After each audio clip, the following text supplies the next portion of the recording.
our chapter is heat. ठीक, तो इस चैप्टर में हम जो हीट से रिलेटेड कंटेंट है हम स्टडी करेंगे। ठीक ठीक, तो चैप्टर में सबसे पहले दिया है हॉट एंड कोल्ड। ठीक, हॉट ऑब्जेक्ट्स हैं वो कौन से होते हैं और जो कोल्ड ऑब्जेक्ट्स हैं वो कौन से होते हैं। ठीक, so in our day-to-day life we came across a number of objects.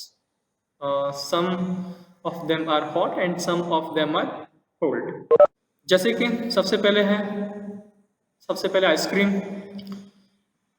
जो मतलब आइसक्रीम होती है वो कैसी होती है, कोल्ड होती है। ठीक, मतलब कूल है ये। अब spoon in a tea cup, अब जो टी होती है वो हॉट होती है तो उसमें जो स्पून है तो वो भी हॉट होगी। फ्रूट जूस है तो फ्रूट जूस तो हॉट होता ही नहीं है। जब भी हम फ्रूट का जूस जो है वो एक्सट्रैक्ट करते हैं तो वो कोल्ड होता है या नॉर्मल टेम्परेचर होता है उसका। Handle of a frying pan, frying pan का हैंडल कैसा होता है, जब हम उसको फ्राई करते हैं, जब मीन्स वो गैस पे होता है तब तो हॉट होता है। ठीक, बट उसको अगर रख दें तो वो कोल्ड भी हो सकता है। ठीक, बॉइलिंग वाटर, ये कुछ मैंने एक्स्ट्रा ऐड किए हैं तो जो बॉइलिंग वाटर है कैसा होता है, हॉट होता है। एंड जो etch our sense of touch is reliable, क्या जो हमारा सेंस ऑफ टच है, अब जैसे कि हम कैसे पता चलता है कि कोई ऑब्जेक्ट हॉट है या कोल्ड है। ठीक, so we see that some objects are cold while some are hot. You also know that some objects are hotter than others while some are colder than others. कुछ objects hot होते हैं, कुछ जो objects होते हैं वो cold होते हैं, कुछ दूसरों से ज़्यादा कोल्ड हैं। ठीक, लाइक वाटर बोतल है उसको आप फ्रिज में रख दोगे तो वो कोल्ड हो जाएगी, बट फ्रीजर में रख दोगे तो वो और ज़्यादा कोल्ड हो जाएगी, मतलब और ज़्यादा कूल हो जाएगी।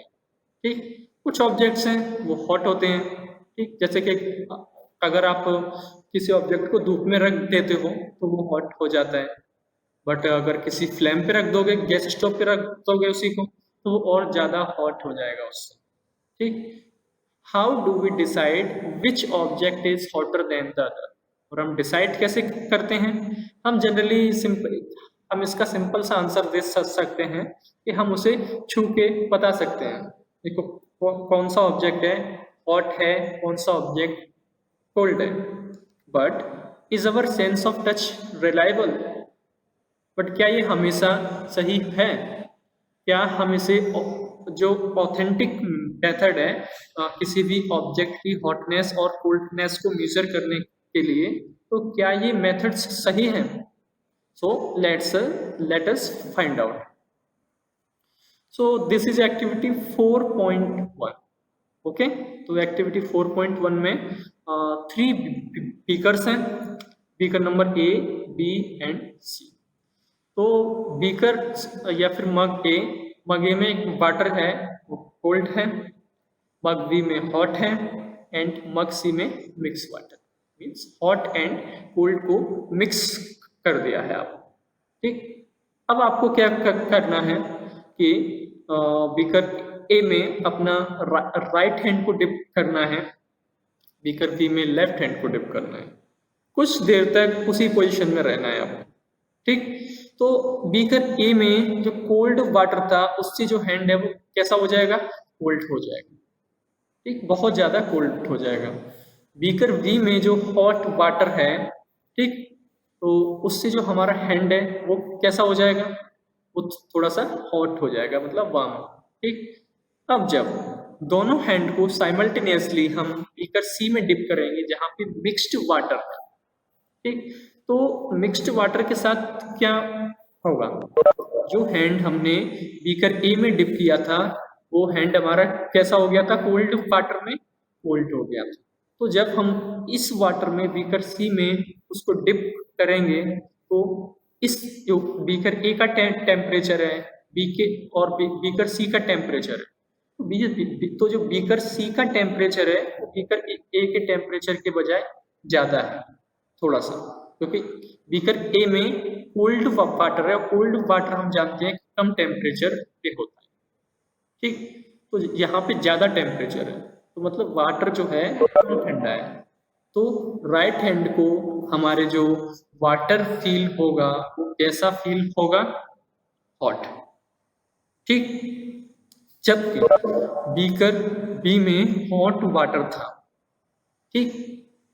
और बीकर बी का जो टेम्परेचर है वो बीकर सी के टेम्परेचर से ज्यादा है, तो ये जो बी का टेम्परेचर है वो सी के टेम्परेचर से इसका टेम्परेचर जो है वो ज्यादा है। तो जब हम लेफ्ट हैंड को सी में डिप करेंगे तो ये जो वाटर है वो हमें कोल्ड फील होगा, मतलब यहाँ पे तो जस्ट अपोजिट है, मतलब एक ही बीकर का वाटर हमें दो टाइप कैसे फील करा सकता है, मतलब साइमल्टेनियसली हॉट भी हो सकता है और कोल्ड भी हो सकता है, हाउ इज दिस पॉसिबल, ठीक। तो हम कह सकते हैं कि हमेशा जो हमारा सेंस ऑफ टच है वो हमेशा रिलायबल नहीं होता है। हम किसी पर्टिकुलर ऑब्जेक्ट को छूकर बता सकते हैं कि वो हॉट है कोल्ड है, बट ये हमेशा काम नहीं करता, ये ऑथेंटिक मेथड नहीं हो सकता है, ठीक। ओके, तो ऑथेंटिक मेथड क्या है, तो इसके लिए जो इस एक्टिविटी ये है 4.1, तो इसके लिए मैंने टेबल भी दी है कि मग ए में जो वाटर था वो कोल्ड था, ठीक।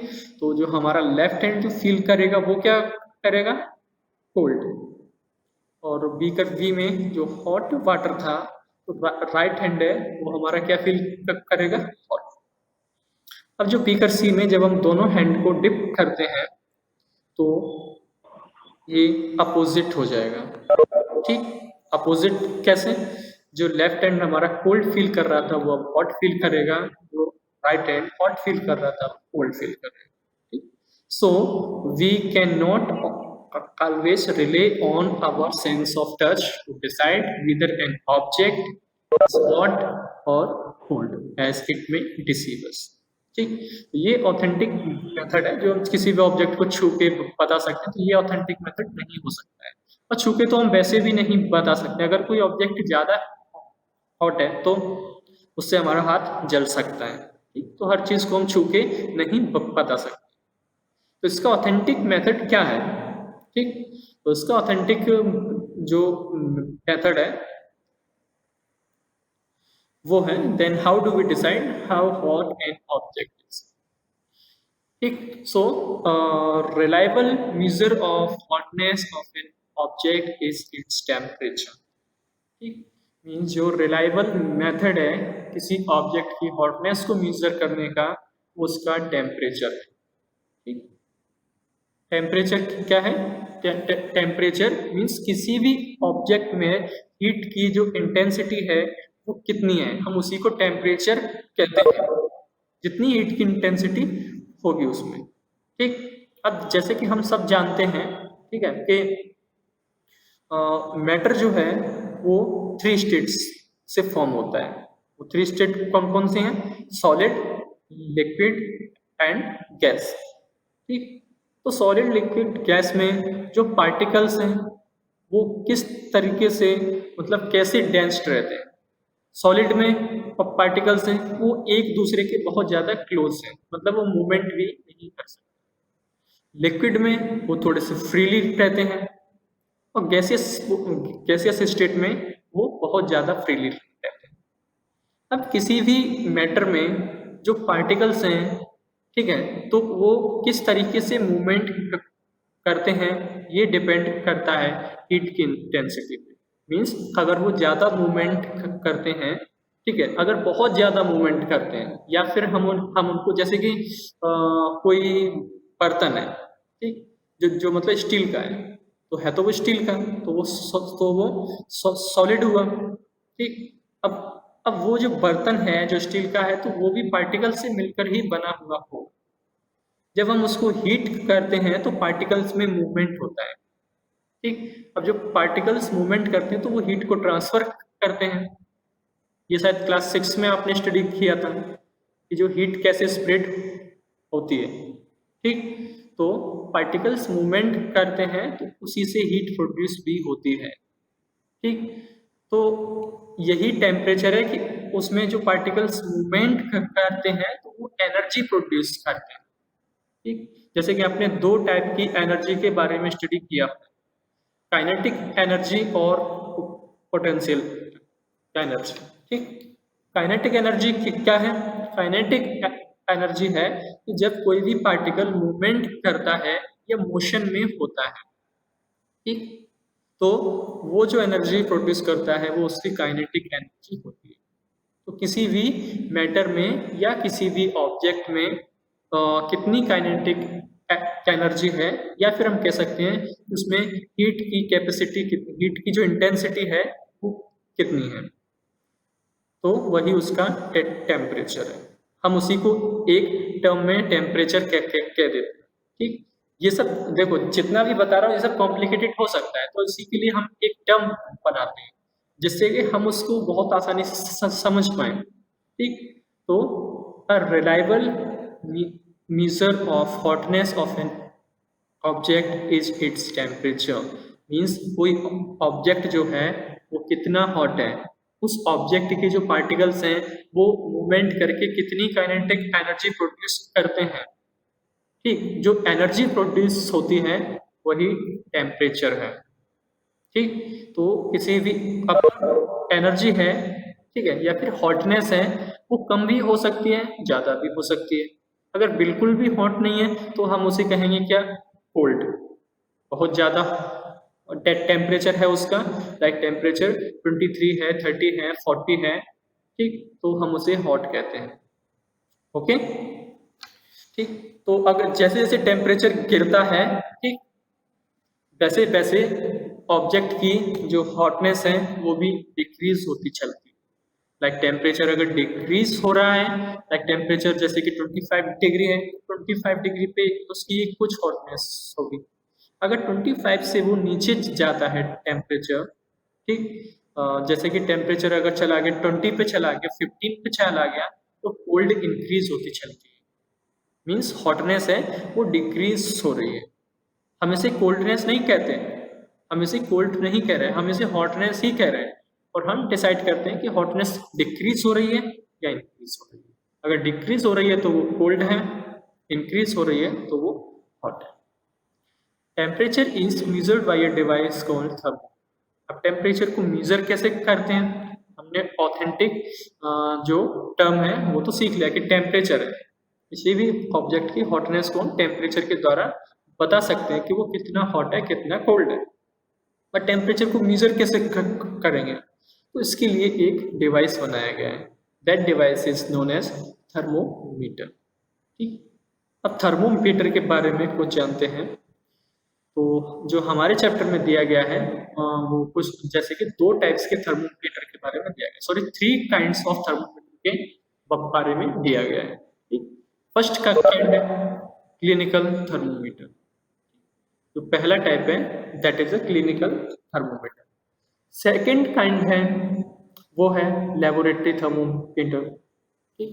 और थर्ड काइंड है that is the minimum maximum thermometer. तो तीनों का यूज मैं आपको समझाऊंगा कि कौन सा थर्मोमीटर है वो कहाँ पे यूज होता है, ठीक। तो जो क्लिनिकल थर्मोमीटर है that is the thermometer that measures our body temperature is called clinical thermometer। हम इसे क्लिनिकल थर्मोमीटर क्यों कहते हैं? क्योंकि ये हमारी बॉडी का टेम्परेचर मेजर करने के लिए ही यूज किया जाता है, ठीक। इससे हम किसी दूसरे ऑब्जेक्ट की टेम्परेचर फाइंड आउट नहीं कर सकते, ठीक। जैसे कि वाटर का टेम्परेचर है या कोई भी दूसरा ऑब्जेक्ट हो सकता है, आइस का टेम्परेचर है, ठीक। तो हम इसे उन यूजेस में नहीं ले सकते हैं।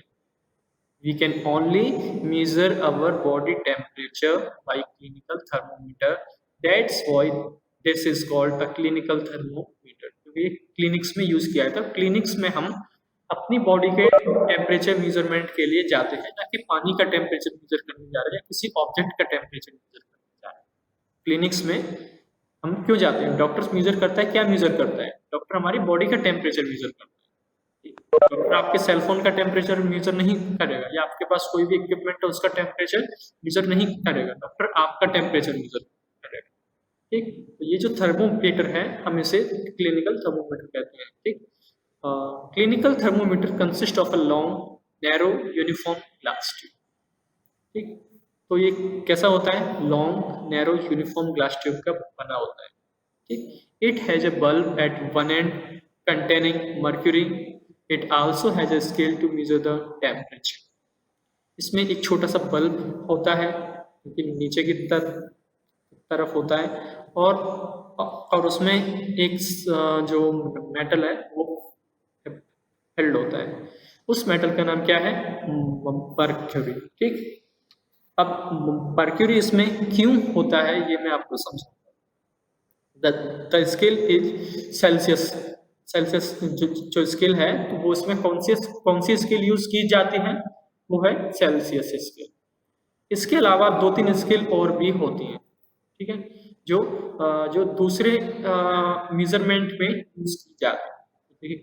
केल्विन स्केल है, जो टेम्परेचर मेजरमेंट की एक केल्विन स्केल होती है। एक फ़ारेनहाइट स्केल भी है।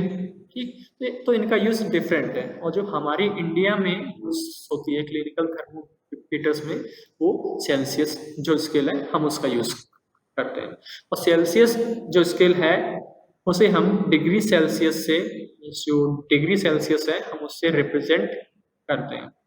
It can read temperature from 35 degree Celsius to 42 degree Celsius.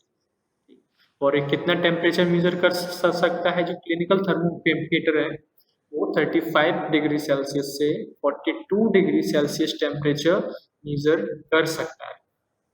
ठीक, क्यों ये इतना ही क्यों करता है?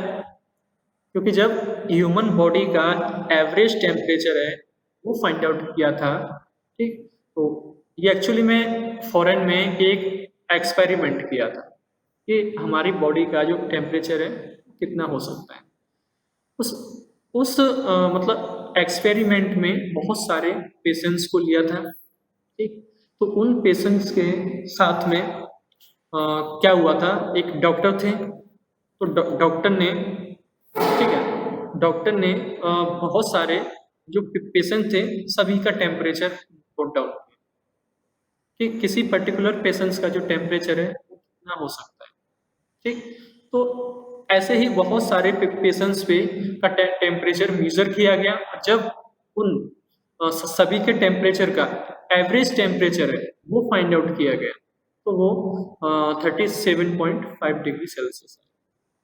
तो इसीलिए हम कहते हैं कि ह्यूमन बॉडी का जो नॉर्मल टेम्परेचर है वो 37.5 डिग्री सेल्सियस है, बट वो नॉर्मल टेम्परेचर नहीं है, हम उसे एवरेज टेम्परेचर कहते हैं।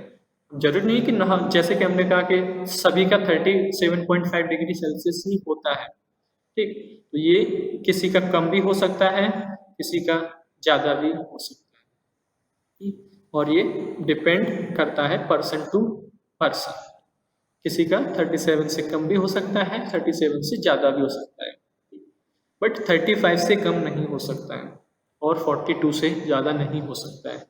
उस केस में आपको जैसे कि बीमारी कोई भी हो सकती है, लाइक हम कहते हैं फीवर। फीवर भी 48-49 डिग्री तक पहुंच जाता है। ठीक, तो how to use the clinical thermometer. अब ये क्लिनिकल थर्मोमीटर है, हम इसे यूज कैसे करते हैं? ठीक, यूज करने का सबसे पहला स्टेप है टेम्परेचर डिफरेंस को नोट डाउन करना है। Note down the temperature difference between the two finger marks. Means जैसे कि आप क्लिनिकल थर्मोमीटर में देखते हैं मर्क्यूरी की एक जो स्केल है, ठीक, तो मर्क्यूरी का लेवल हमें फाइंड आउट करना है कि जो मर्क्यूरी का लेवल है वो किन दो जो बिगर मार्क्स हैं उन दोनों के बीच में। बिगर मार्क्स का मतलब समझते हो? जैसे कि उस पर 35 डिग्री सेल्सियस से ठीक है 42 की जो स्केल है वो बनी हुई है। ठीक, तो 35 से 36 है, 35, 36, 37 हम इसे बिगर मार्क्स कहते हैं। ठीक, अब उनके बीच में छोटी वाली मतलब जो स्मॉलर मार्क्स हैं वो हो सकते हैं। तो स्मॉलर मार्क्स डिपेंड करते हैं कितने हैं। जनरली 35 और 37 के बीच में मतलब 4 स्मॉल मार्क्स हो सकते हैं। तो 4 का मतलब है कि एक मार्क्स जो है वो रिप्रेजेंट करता है 0.2 डिग्री सेल्सियस। मीन्स अगर हम 35 से एक स्टेप आगे जाते हैं छोटे मार्क्स की तरफ, तो वो टेम्परेचर कितना हुआ 35.2 डिग्री सेल्सियस। अगर सेकंड वाले छोटे मार्क्स की तरफ जाते हैं तो टेम्परेचर कितना हुआ 35.4 डिग्री सेल्सियस। हम ऐसे ही फोर्थ वाले की तरफ जाते हैं तो 35.8 डिग्री सेल्सियस। और जैसे ही हम 4 से 5th पे मूव करते हैं तो 5th वाली लाइन है वो बड़ी हो जाती है। क्यों? क्योंकि वो भी 0.2 डिग्री सेल्सियस रिप्रेजेंट करती है। तो हम अगर और आगे जाते हैं लाइक 35.8 से हम और आगे जाते हैं एक लाइन, तो उसमें भी 0.2 डिग्री सेल्सियस ऐड होगा। तो कितना हो जाएगा वो 36 डिग्री सेल्सियस हो जाएगा वो। ठीक, 36 और 36 हुआ तो वो बिगर लाइन हो जाएगी। तो इसीलिए दो बिगर लाइंस के बीच में 4 छोटी लाइंस होती हैं, क्योंकि जो 5वीं लाइन है वो ऑटोमेटिकली बिगर लाइन हो जाती है। तो हमें यही फाइंड आउट करना है कि मर्क्यूरी का जो लेवल है वो बिगर लाइंस के बीच में कहाँ पे है।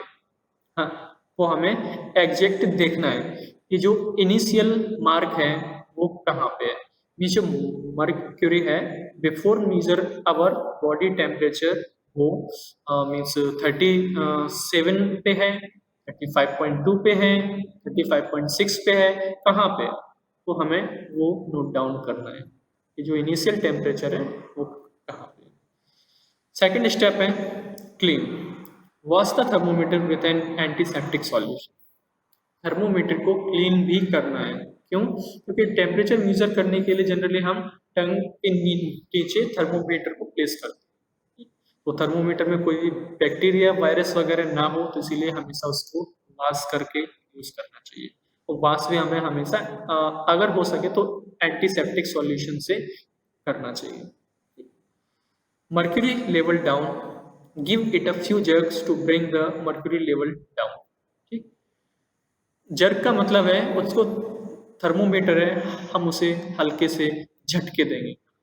आपने देखा होगा कि जब आप क्लिनिक में जाते हो तो डॉक्टर आपका बॉडी का टेम्परेचर मेजर करने से पहले जो थर्मोमीटर है उसको थोड़ा सा जर्क करता है या से झटके देते हैं। क्यों? जिससे कि मर्क्यूरी का लेवल है वो 35 से नीचे पहुंच जाए। 35 से नीचे पहुंच जाएगा तभी तो वो राइज होगा तो दोबारा से। ठीक, जब वो आपका बॉडी टेम्परेचर मेजर करेंगे तब वो मर्क्यूरी का लेवल राइज होता चलेगा। ठीक, फोर्थ स्टेप है measure. Place the bulb of the thermometer under your tongue. Fourth step में आपको क्या करना है, मर्क्यूरी का जो बल्ब है जहाँ पे मर्क्यूरी होता है उसे टंग के नीचे प्लेस करना है फॉर अ मिनट, 1 मिनट के लिए प्लेस करना है। ठीक, last one is the reading. Take out thermometer and note the reading. Thermometer को निकालना है और जो रीडिंग है मीन्स जो मर्क्यूरी का लेवल कहाँ पे है, 37 पे है, 38 पे है, कहाँ पे है, वो हमें नोट डाउन करना है और वही हमारी बॉडी का टेम्परेचर है। ठीक, तो ये 5 स्टेप्स हैं। इन 5 स्टेप्स की मदद से हम फाइंड आउट कर सकते हैं क्लिनिकल थर्मोमीटर यूज कैसे करना है, और इसको याद कर लीजिएगा अच्छे से, ये एग्जाम में भी आ सकता है। Please turn off the mics. जिन भी स्टूडेंट्स के माइक्स ऑन है please turn off. Okay, so next one is precautions to be observed while using a clinical thermometer. अब है कि कौन कौन से प्रिकॉशंस हैं वो हमें लेना चाहिए जब हम क्लिनिकल थर्मोमीटर का यूज करते हैं। ठीक, so first precaution, thermometer should be washed before and after use. जैसे कि मैंने बताया था आपको कि थर्मोमीटर में जैसे कि हम उसको रख देते हैं तो उसमें कुछ भी हो सकता है, कोई फंगल इन्फेक्शन हो सकता है, बैक्टीरिया हो सकता है, कुछ भी हो सकता है। तो हमेशा यूज से पहले और यूज के बाद उसे हमेशा वॉश कर लेना चाहिए। वॉश किस चीज से करना चाहिए? एंटीसेप्टिक सॉल्यूशन से। ठीक, before use ensure the mercury level is below 35 degree Celsius. जब भी यूज करते हैं तो हम तो जैसे कि प्रीवियस स्लाइड में मैंने बताया था कि यूज करने से पहले हमेशा उसे थोड़ा सा जर्क करना चाहिए, क्यों? जिससे मर्क्यूरी लेवल 35 डिग्री सेल्सियस से नीचे चला जाए। ठीक, तो सेकंड स्टेप है कि बिफोर यूज, हमेशा यूज करने से पहले आपको ये इंश्योर करना चाहिए कि मर्क्यूरी का जो लेवल है वो 35 से बिलो होना चाहिए। थर्ड स्टेप है read the thermometer keeping the level of mercury along the line of site. अब जो हमारी बॉडी का टेम्परेचर जब हमने मेजर किया, टेम्परेचर मेजर करने के बाद जब हम उसको रीड करते हैं कि हमारी बॉडी का टेम्परेचर कितना है, ठीक, तो हमेशा मर्क्यूरी के लेवल को लाइन ऑफ साइट में रखना चाहिए। लाइन ऑफ साइट का मतलब क्या है? लाइन ऑफ साइट का मतलब है एकदम जो हम देखते हैं तो एकदम आंखों के सेंटर पे होना चाहिए, एकदम सेंटर पे। ये नहीं कि हम मर्क्यूरी का लेवल हमने रखा है यहाँ और हम देखते हैं उसको इधर से, ठीक, तो वो रीडिंग है वो चेंज हो सकती है। हम उसे अगर साइड से देखते हैं, लेफ्ट से देखते हैं, राइट से देखते हैं, तो वो जो रीडिंग है वो चेंज हो सकती है। ठीक, तो जब भी थर्मोमीटर को रीड करते हो तो वो एकदम सेंटर पे होना चाहिए। हम उसे ऐसे टिल्ट करके लेफ्ट या राइट करके उसको देख सकते हैं। ठीक, fourth one is handle the thermometer with care, it can break if it's against some hard objects. Thermometer है वो ग्लास का बना है, तो ग्लास को अगर थोड़े से भी जरा से भी अगर हार्ड ऑब्जेक्ट पे हिट करोगे तो वो टूट सकता है। ठीक, तो थर्मोमीटर को केयर से केयरफुली हैंडल करना है। ठीक है, उसको बिल्कुल भी किसी भी हार्ड ऑब्जेक्ट से हिट करना अवॉइड करना है आपको। ठीक, और एक और चीज हो सकती है कि अगर वो जैसे कि टूट जाता है तो उसके अंदर जो एलिमेंट है वो मर्क्यूरी होता है। मर्क्यूरी है वो एक पॉइजनस एलिमेंट हो सकता है आपके, ठीक, तो उसके कांटेक्ट में जितना हो सके उससे दूर रहना है। Point number 5, don't hold the thermometer by the bulb while reading it. जब भी उसको रीड करते हैं तो जो उसका बल्ब है जो हमने टंग के नीचे प्लेस किया था उसे पकड़ के कभी भी रीडिंग नहीं करना है। ठीक, हमेशा ऊपर से पकड़ के उसको रीडिंग करना है। बल्ब से क्यों नहीं पकड़ना है उसको, बल्ब से क्यों होल्ड नहीं करना? ठीक, क्योंकि बल्ब है, क्योंकि जैसे जैसे टेम्परेचर इंक्रीज होता है या डिक्रीज होता है तो मर्क्यूरी का लेवल भी इंक्रीज या डिक्रीज हो सकता है। और हम जानते हैं कि थर्मोमीटर में मर्क्यूरी जो है वो कहाँ पे स्टोर होता है, वो बल्ब में स्टोर होता है। तो हम अगर बल्ब को पकड़ते हैं, बल्ब से होल्ड करते हैं तो वो हमारे एंड में जितनी भी हीट होगी तो उससे रिलेट करके या तो वो राइज हो सकता है या वो मतलब डिक्रीज हो सकता है। ठीक, तो बल्ब से पकड़ के, बल्ब से होल्ड करके थर्मोमीटर को कभी भी रीड नहीं करना। तो ये प्रिकॉशंस थे कुछ, ये थर्मोमीटर को हमें इस तरीके से यूज करना होता है। ठीक, आई होप आप सभी समझ गए होंगे। Normal temperature of human body. So normal temperature कितना होता है? Normal temperature of human body is 37 degree Celsius. ये कम भी हो सकता है, जैसे कि दिया है इसमें, the temperature of every person may not be 37 degree Celsius, it could be slightly higher और स्लाइटली लोअर। जैसे कि मैंने आपको समझाया था कि ये टेम्परेचर सभी का 37 डिग्री सेल्सियस नहीं हो सकता है, किसी का 36.5 हो सकता है, 37 से बिलो हो सकता है, 37 से अबव भी हो सकता है। ठीक, तो ये पर्सन टू पर्सन डिफरेंट हो सकता है। Okay, the normal temperature is the average body temperature of large number of healthy person. तो नॉर्मल टेम्परेचर क्या है? ये healthy, large number of healthy persons की बॉडी का एवरेज टेम्परेचर। ये बहुत सारे हेल्थी पर्सन्स हैं, हमने उनका बॉडी का टेम्परेचर फाइंड आउट किया, ठीक, तो उनका एवरेज लिया फिर, और जितना भी टेम्परेचर है वो 37 निकल के सामने। तो हम इसीलिए जनरली कहते हैं कि जो नॉर्मल टेम्परेचर ह्यूमन बॉडी का है वो 37 डिग्री सेल्सियस, बट ये स्लाइटली मतलब कम भी हो सकता है और ज़्यादा भी हो सकता है। नेसेसरी नहीं है कि 37 डिग्री सेल्सियस ही